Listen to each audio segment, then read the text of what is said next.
fâché ou je te ferai une guerre comme t'en as jamais vu. Menacez-moi de votre arme. C'est un ordre, menacez-moi. J'ai pas vécu 11 mois dans la peau d'un hussard pour finir dans celle d'un fantassin. Bonsoir. C'est un jeudi. J'accepte de mourir, mais avec un minimum d'effort. Dieu le veut. Je trépasse si je faiblis. Sonne la charge. Ça les excitera. De toute façon, on sera pendu. Vive la mort. Viva la muerte! Il faut que je choisisse entre le métier de voleur et celui de révolutionnaire. Crois-moi, je choisirai le métier que je connais le mieux. Je ne désirais que le bien de mon pays, dans l'insurrection et l'indépendance.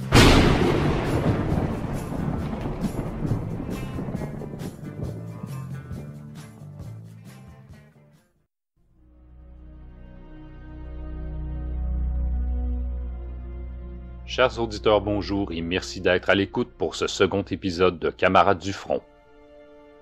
Notre regard se portera aujourd'hui sur Ahmed Shah Massoud et sa lutte pour l'indépendance de l'Afghanistan contre l'occupant soviétique et l'émirat islamique afghan. Sans plus attendre, place au commandant Massoud.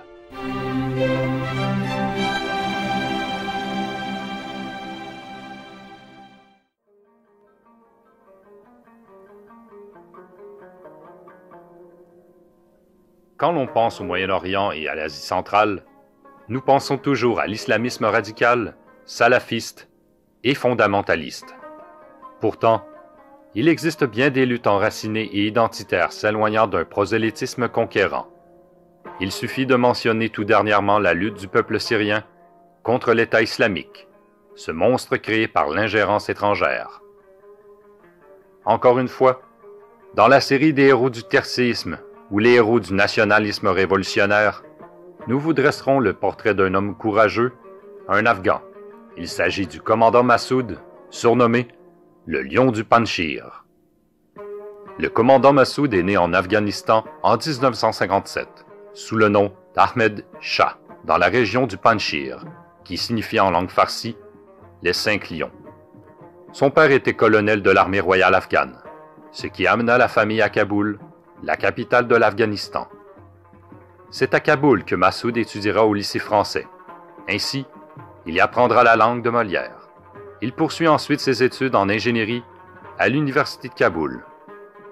En 1973, un coup d'État a eu lieu, renversant le dernier roi d'Afghanistan, Mohammed Zahir Shah, au profit du prince Mohammed Daoud Khan, son cousin, appuyé par le Parti communiste afghan, hautement financé par l'URSS. La résistance islamique s'organise contre l'ingérence soviétique et le commandant Massoud, encore étudiant, rejoint la faction étudiante du parti Jamiat-e-Islami, le plus vieux parti politique afghan. En 1975, un coup de force de la jeunesse musulmane est manqué et la dissension frappe le parti entre modérés et radicaux. Les radicaux islamistes tenteront même d'assassiner le jeune Massoud, déjà très populaire. En 1978, a lieu la révolution de Sor, suite à l'assassinat du président Mohammed Daoud Khan du Parti démocratique populaire afghan, assassinat commandé par ses propres alliés communistes de 1973. Le coup d'État va porter le Parti communiste, nommé le Parti démocratique populaire d'Afghanistan, au pouvoir et proclamera la République démocratique d'Afghanistan sous influence soviétique. Bilan: 3000 morts seulement à Kaboul. L'humanisme communiste va se mettre à l'œuvre. Les libertés politiques sont anéanties au profit du parti unique. L'État afghan est proclamé laïque, dans un pays où l'islam est le seul ciment social. Le Coran est brûlé sur la place publique, renommée Place de la Révolution. Des imams sont humiliés publiquement, puis massacrés. Un an plus tard, en 1979, commencera la guerre d'Afghanistan, qui se terminera en 1989, avec la fin du régime soviétique. En décembre de cette même année 79, les dirigeants communistes locaux, incapables de maintenir l'ordre ou de faire valoir leur légitimité, sont renversés par un autre putsch soutenu directement par Moscou.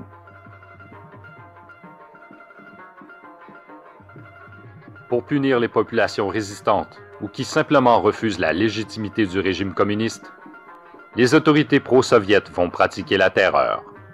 Voici un exemple parmi tant d'autres En mars 1979, dans le village de Kerala, 1700 adultes et enfants de sexe masculin sont tous rassemblés sur la place publique du village. Ils seront mitraillés devant leur mère et leurs femmes, puis enterrés au bulldozer. Il s'agit de la totalité de la population mâle du village. Les femmes, quant à elles, ont tous fui au Pakistan comme réfugiés. Un autre exemple, en août 1979, 300 membres de l'ethnie Hazaras sont arrêtés et accusés de soutenir la résistance. 150 sont enterrés vivants. Les autres sont aspergés d'essence et brûlés vifs. Massoud commencera sa guérilla dans sa région natale du Panjshir. Il est soutenu par les paysans. Comme toujours, ce sont les forces enracinées dans leur terre qui s'opposent aux forces internationalistes. Il expulsera les forces communistes de tout le Panjshir, ce qui lui donnera le prestige nécessaire au ralliement des chefs locaux. C'est pendant cette période qu'il prend le nom de commandant Massoud et qu'il se fera surnommer le Lion du Panjshir. Écœuré par la guerre d'Algérie et la défaite américaine au Vietnam, des volontaires français vont joindre Massoud, notamment l'écrivain français Laurent Maréchaux et ses camarades NR du groupe Action Jeunesse, une branche d'Ordre Nouveau. Leur devise, ni Trust, ni Soviet, rejoignait l'idéal du Lion du Panjshir. Sous le couvert d'aide humanitaire, les militants NR vont pouvoir se rendre en Afghanistan. Vous pouvez trouver les traces de cette aventure dans le premier roman de Laurent Maréchaux, Les 7 peurs. L'aventure de Massoud avait commencé avec l'aide de 1000 guerrieros mal équipés pour que 5 ans plus tard, ses forces atteignent les 5000 Moudjahidines. En 1989, ils sont 13 000 combattants sous les ordres du Lion du Panjshir. Leur armement provient des forces ennemies anéanties, ainsi que les munitions. Seulement 1/5 de l'arsenal proviendra d'achats aux marchands d'armes. Les régions administrées sous sa gouverne profitent de tribunaux civils et militaires, un comité économique chargé du ravitaillement de toutes sortes, un comité culturel, un comité de services secrets infiltrés dans les rangs communistes, un hôpital général soutenu par des médecins français.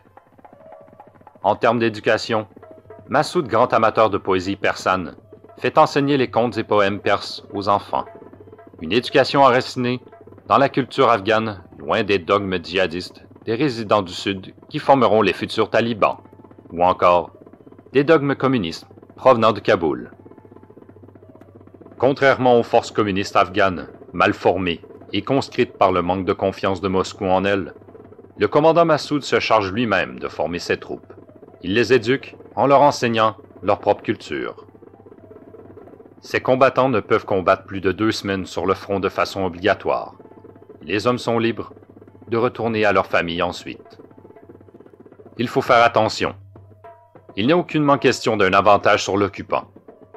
En 1989, après un bombardement sur Kaboul par les troupes du Lion, c'est 300 chars d'assaut soviétiques qui traversent la frontière pour renforcer le régime de Kandahar. La frontière nord de l'Afghanistan est commune avec l'Union soviétique. Les résistants de la société islamique de Jamaïat-i-Islami se font constamment arroser de missiles Scud, de fabrication soviétique. La renommée et le succès du Lion du Panjshir feront de lui le seul résistant afghan que les soviétiques considéreront comme légitime de négociation. Après le départ des troupes soviétiques, Massoud contrôle tout le nord-est de l'Afghanistan. Cette guerre aura fait plus d'1 million de morts, civils comme militaires, et des centaines de milliers de mutilés. Dès le retrait des troupes russes, la guerre civile afghane éclate. Le Lion du Panjshir ne sera pas en mesure de prendre Kaboul. Il doit faire face aux forces islamistes les plus radicales, en plus de l'armée nationale afghane, communiste. Les forces islamistes radicales sont d'ailleurs financées par la CIA et le Pakistan. Pourtant, malgré le sous-équipement et les pertes nombreuses, le commandant Massoud réussit à prendre Taloqan, une petite ville au nord de Kaboul, surnommée le grenier de Kaboul, car il s'agit d'une grande région agricole et fertile. En 1992, une alliance est conclue entre les forces tadjiques de Massoud et les forces ouzbèques pour prendre Kaboul. Ils réussiront et promulgueront le premier gouvernement provisoire depuis le régime communiste. Par contre, les frictions entre le commandant Massoud et le commandant ouzbek Hekmatyar Gulbuddin, un ex-tortionnaire soviétique converti au radicalisme islamique, sont tellement grandes que les conflits reprennent dans la capitale. La ligne de front en pleine capitale est claire. Au nord, les Moudjahidines du Lion du Panchir, et au sud, les djihadistes fondamentalistes de Gulbuddin, financés par le Pakistan. Les nationalistes contre les théocrates. À ce moment, le rapport de force a changé. Massoud a sous ses ordres des hélicoptères de combat soviétiques et des avions MiG, pris au précédent régime communiste. Le Lion du Panchir prendra le dessus en 1994 et chasse les djihadistes. Une nouvelle force voit le jour. Ce sont les talibans, qui prennent contrôle du sud du pays. La corruption du gouvernement provisoire ternit sa réputation et limite son influence dans un pays hautement divisé entre clans et tribus. De 1994 à 1996, les talibans finissent par prendre le contrôle de Kaboul, aidés par le Pakistan, et vont établir leur dictature fondamentaliste. Replié sur son Panchir natal, le commandant Massoud résiste malgré qu'il soit coupé de tous. Il a contre lui les Américains, le Pakistan, l'Iran, les communistes afghans, les djihadistes afghans, les Saoudiens et son propre parti politique. Le Lion du Panchir réussira la création d'un front uni entre les factions moudjahidines rivales, qui avaient pourtant toutes combattu les soviétiques. Ainsi, en 1996, naît l'Alliance du Nord, qui combattra les talibans jusqu'à la mort du commandant. Sa vision politique était la suivante: permettre aux jeunes filles d'être éduquées, contre l'ingérence étrangère qui envenime toujours les conflits afghans, ce qui fait qu'il n'a jamais directement accepté d'aide internationale. Il sera invité au Parlement européen en 2001, sollicitant de l'aide humanitaire pour les victimes des talibans. L'aide n'arrivera jamais. En septembre 2001, il est assassiné par un commando suicide dirigé par Al-Qaïda. Les terroristes recommandés par le Centre d'observation islamique de Londres se sont fait passer pour 2 journalistes pour mieux atteindre le commandant. Il s'agissait de 2 immigrants belges. Il meurt le 9 septembre 2001, assassiné par les forces terroristes qui avaient été financées par les Américains. 2 jours plus tard, Al-Qaïda se retourne contre les Américains. Ce sera le 11 septembre. Massoud avait entre autres averti les forces internationales du danger d'Al-Qaïda pour la sécurité internationale, sans que personne ne l'écoute. Il dénoncera plus particulièrement Oussama Ben Laden, celui qui ordonna l'attentat qui emporta le Lion du Panchir. Il est considéré comme un héros Panchir, où sa tombe est un lieu de pèlerinage. En Afghanistan, son portrait est affiché sur les murs. Mais pour combien de temps? Le retrait des forces de coalition en Afghanistan après 20 ans d'ingérence néfaste laisse le champ libre aux talibans. Son fils unique, Ahmad Massoud, n'avait que 12 ans quand son père fut assassiné par Al-Qaïda. Âgé de 31 ans, il continue la lutte pour exterminer les talibans et venger son père. Encore une fois, l'ingérence étrangère a envenimé un pays qui n'avait rien demandé. La destinée du jeune Ahmad Massoud est à surveiller. Sera-t-il le 2e lion du Panchir?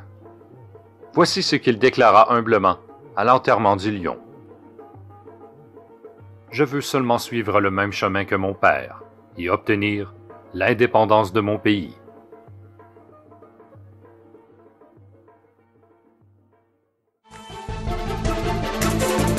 رفتم مگر